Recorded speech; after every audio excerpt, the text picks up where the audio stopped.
سلام دوستان، شبتون خوش. خدمت شما عرض شود که من حالا توی یوتیوب اولین باره که دارم حالا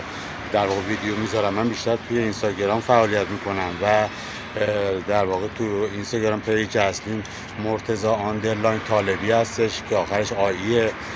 حالا مشکلاتی من دارم که دقیقا اونجا بیان کردم. ببینید، من با این شخصی که حالا عکسش این بالا میبینید به نام محمد جواد مداپور همسایه همجوار بودم که در واقع اختلافات تو منشآت و ساختمون داشتیم، ولی این آقا به خاطر اینکه خانواده خانومشون در واقع وصل به سیستم هستن،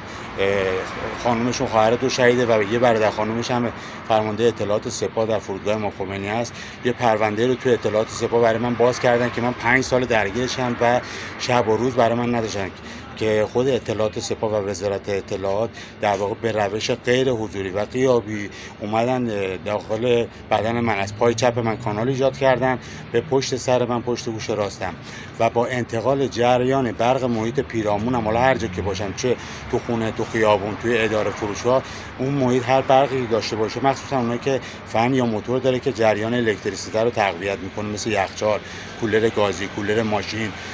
فن هایی که همه جا کار میکنن، با انتقال جریان برق محیط به داخلم و انتقال اون به پشت سرم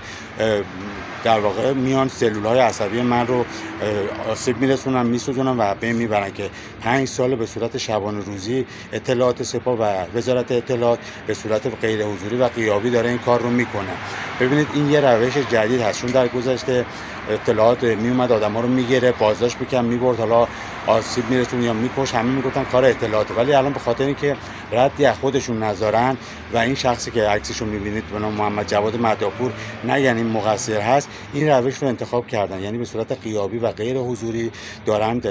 جریان برق محیط رو از هر دو پای من و هر دو دست من به داخل بدنم و پشت سرم انتقال میدن و سلول‌های عصبی من رو از آسیب میرسونن و بین میبرن و ردی هم از خودشون نمیذارن. ولی من توی اون پیجم که توی اینستاگرام هست به نام مرتضی طالبی آیی همه رو توضیح دادم، لحظه به لحظه شو میتونید بازدید کنید. من خودم دیگه به اون پیجم دسترسی ندارم، چون اطلاعات دسترسی من رو به پیجم مسدود کرده، چون تمام واقعیت‌ها و حقایق رو راجع به اطلاعات سپاه و اطلاعات گفتم، حالا مسدود کرده. شما اگه میخواید برید اون پیج من رو ببینید و ببینید که به چه شیوه، لطفاً آگاهیتون رو ببرید بالا، اطلاع رسانی کنید که به صورت غیر حضوری و غیابی هم اطلاعات و اطلاعات سپاه انسان‌ها رو داره آسیب میرسونه و بین میبره که با من این کارو کرده. و این پست رو حالا میتونید انتشارم بدید که ممنون میشم. دم همگیتون گرم. فعلا شب خوش.